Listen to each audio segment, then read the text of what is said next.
Hello, gods and goddesses, and welcome to another episode of the Goddess Chronicles. I am your host, Elevar.Maximus, and today I am bringing you another prophetic message. And today's episode is called The Handicap. Make sure you like, follow, subscribe, comment, plus share. Let's get in the episode.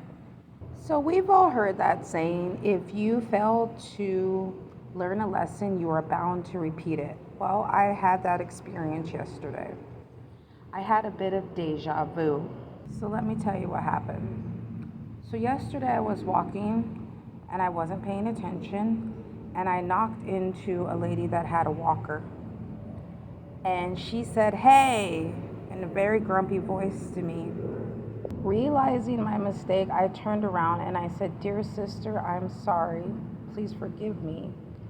And I stared at her right in her eyes. And at this time, this woman, she looked very angry, and she put up her fist like she wanted to fight me. And I continued to look her in her eyes, because I was like, if you want to fight me, well, then you'll just have to punch me. We had an eye-to-eye contact standoff. And she softened. And she put her hands down. And she gave me a hug. She said, "Come here. Let me hug you." All this lady wanted was acknowledgement. Nobody ever acknowledged her when they ran into her. I saw her as a human being, and I knew that I had made a mistake by running into her. And I gave her proper acknowledgement, and that's all that she ever wanted. And that's why she softened, and that's why she brought me in for the hug. And I told her, remember, Jesus loves you all the time. I walked away from that experience learning a lot. I had about 3 epiphanies yesterday just from that one experience. And it was that some people just want to be heard. Some people just want to be seen. Some people just want to be acknowledged. They're so marginalized that nobody listens to them, and that's when they get angry. And that was an example of this woman. She'd had many people run into her before and not care, and that's why she got so defensive. It had nothing to do with me. It had everything to do with her. It was a projection. But the way I handled the situation is what made the difference. Now here comes the part about where you make a mistake, and if you don't pass the test, you have to do it again.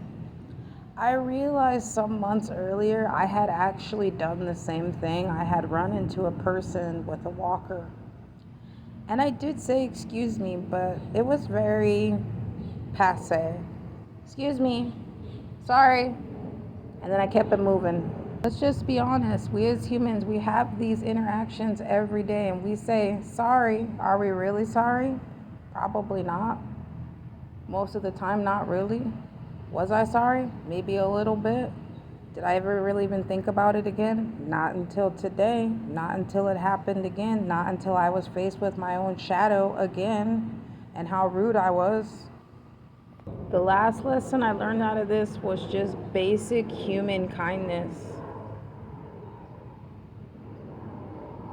This woman made me stop, take a good hard look at myself. How are you treating people out in the world? People you don't know, strangers. You bump into strangers all the time. How are you treating them? How are you perceived? What are you putting out in the world? Stopping to acknowledge this woman and to see her, and I mean really see her. It made a world of difference to her. I mean, the lady wanted to hug me. I mean, that says a lot, from her being upset with me to wanting to punch me in the face. What are we putting out in the world as humans, and what are we getting back as humans? We got to think about that. Always remember, be kind to your brother and your sister and love them. God bless you all.